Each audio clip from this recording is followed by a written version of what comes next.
सोचा है कभी वर्ल्ड की सबसे बदनाम डिक्टेटर हिटलर की राज जर्मनी जैसे डेमोक्रेटिक कंट्री में हुआ कैसे, जिसने वर्ल्ड की ऑलमोस्ट 60% ज्यूज कम्युनिटी को मार डाला था। फर्स्ट वर्ल्ड वॉर की टाइम पे हिटलर जर्मनी की तरफ से लड़ने वाला एक आर्मी था एंड देन वो ज्वाइन करता है extremely radical political party Nazi party में। उसकी रेडिकल आइडियाज होने की वजह से पॉपुलैरिटी गेन करने में समय नहीं लगा। देन वो दिन आया जो हिटलर की लाइफ के लिए सबसे इम्पोर्टेंट दिन था, 27 फरवरी 1933। उस दिन जर्मनी की पार्लियामेंट में आग लग जाती है एंड उस आग लगने की ब्लेम नाजी पार्टी पूरी तरीके से कम्युनिस्ट पार्टी को दे डालती है। As a result democratic country dictatorship में बदल जाता है। हिटलर बन जाता है सुप्रीम लीडर। बहुत सारे लिबर्टी इक्वलिटी के ऊपर लिखे गए बुक्स को जला डालता है, हर टाइप्स की बुक्स को बैन कर देता है। एज ए रिजल्ट हम सेकेंड वर्ल्ड वॉर जैसे इवेंट होता है।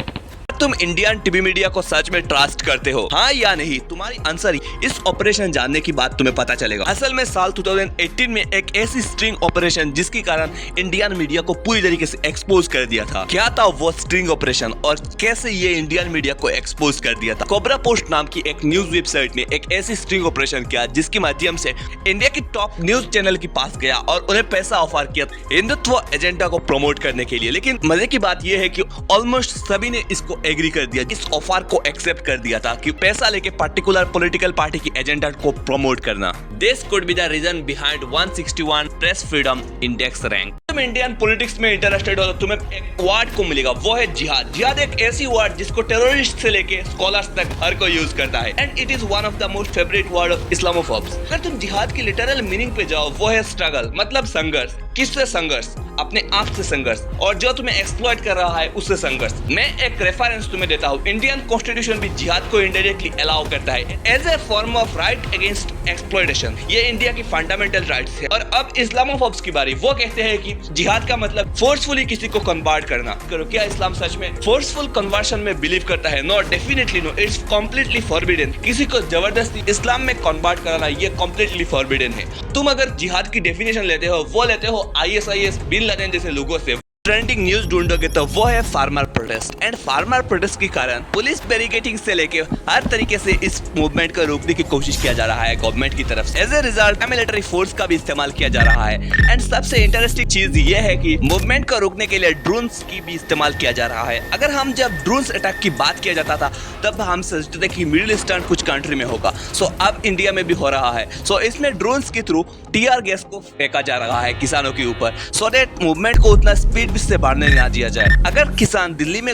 आ जाए तो इससे गवर्नमेंट की रेपुटेशन खराब हो सकता है, क्योंकि 2024 में इलेक्शन है, इस साल में इलेक्शन है। इससे सरकार की इमेज के ऊपर बहुत ज्यादा टेंट आ सकता है। सुप्रीम कोर्ट की इस जजमेंट के बाद इंडियन पॉलिटिक्स पूरी तरीके से बदलने वाला है। क्या है ये जजमेंट और क्यों पॉलिटिकल पार्टी इससे डरे हुए हैं? असल में साल 2017 में इलेक्टोरल बॉन्ड्स को इम्प्लीमेंट किया गया। इलेक्टोरल बॉन्ड्स मतलब एक ऐसी मॉडर्नाइज सिस्टम जिसके माध्यम से डोनर अपने फेवरेट पॉलिटिकल पार्टी को फंडिंग दे सकता है। ये तो नॉर्मल चीज है, कोई भी चाहे तो अपने फेवरेट पॉलिटिकल पार्टी को फंड दे सकता है। लेकिन इसमें एक चीज किया गया कि डोनर की आइडेंटिटी को हाइड किया गया, मतलब without revealing it's identity. And ये आइडेंटिटी हाइडिंग सबसे ज्यादा डेंजरस चीज है, क्योंकि वोटर्स नहीं जान सकता राइट टू इन्फॉर्मेशन के माध्यम से कि उसकी फेवरेट पॉलिटिकल पार्टी को कौन फंडिंग कर रहा है और कैसे ये पॉलिटिकल पार्टी उस इंसान की फायदा कर रही है। सुप्रीम कोर्ट ने SBI को बताया कि 13 मार्च के अंदर जितने भी लोगों ने 2017 से लेकर 2024 तक पॉलिटिकल पार्टी को फंडिंग दिया है, उनकी डाटा को पब्लिक में अवेलेबल करवाने की बात किया गया है, जिससे पॉलिटिकल पार्टी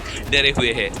ऐसी बिल जिसको पास करने के लिए देश की हर किसी को शामिल होने की बात किया गया था जब कॉन्स्टिट्यूशन बनाया गया, एंड उसको लागू करने के लिए हर किसी की पार्टिसिपेशन जरूरी था। बट एक ऐसी मेजोरिटी डोमिनेट गवर्नमेंट फॉर्म होके आती है who don't care about everyone contribution in society. Yes, I am telling about uniform civil code, जिसको ऐसे सोशल मीडिया और टीवी मीडिया द्वारा नैरेटिव सेट किया जा रहा है जिससे गवर्नमेंट फिर से पावर में आ सके। उत्तराखंड में अभी यूनिफॉर्म सिविल कोड लागू होने वाला है, पर यूनिफॉर्म तब होगा जब सबको साथ लिया जाए। बट इस बिल के अंदर ट्राइबल कम्युनिटी को कुछ हद तक छोड़ दिया गया है। But is that uniform? No, definitely no. Ultimately इस एक्ट को इसलिए पास किया जा रहा है जिससे इलेक्शन में फायदा हो। महाज्ञानी लोगों के हिसाब से इंडिया ने कैपिटलिस्ट आइडियोलॉजी को ना अपना के बहुत बड़ा गलती किया है।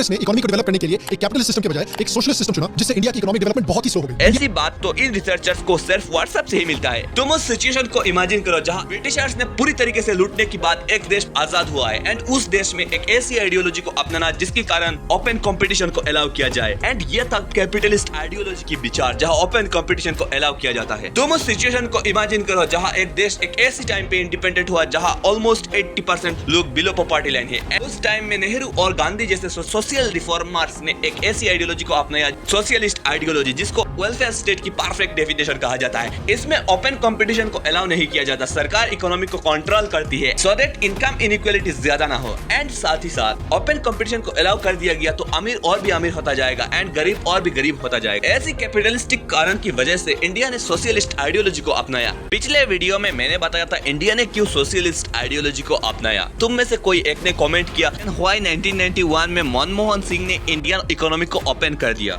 1991 से पहले इंडियन गवर्नमेंट सोशलिस्ट से ज्यादा कम्युनिस्ट टाइप्स की गवर्नमेंट था। सो अगर तुम सोशलिस्ट और कम्युनिस्ट में डिफरेंस चाहते हो तो इसमें कम्युनिस्ट गवर्नमेंट में पूरी तरीके से इकोनॉमी सरकार कंट्रोल करती है। सो एज ए रिजल्ट ऐसी टाइप की इकोनॉमी उतनी तेजी से ग्रो नहीं कर पाता क्योंकि बाहर से इन्वेस्टमेंट नहीं आता। 1991 में जब इंडिया ने इकोनॉमी को ओपन कर दिया उसके बाद बाहर से इन्वेस्टमेंट आना शुरू हुआ एंड इंडियन इकोनॉमी की ग्रोथ बहुत ज्यादा तेज हो गई। एज ए रिजल्ट 2007 में इंडिया ने पहली बार $1 ट्रिलियन इकोनॉमी को पार कर दिया।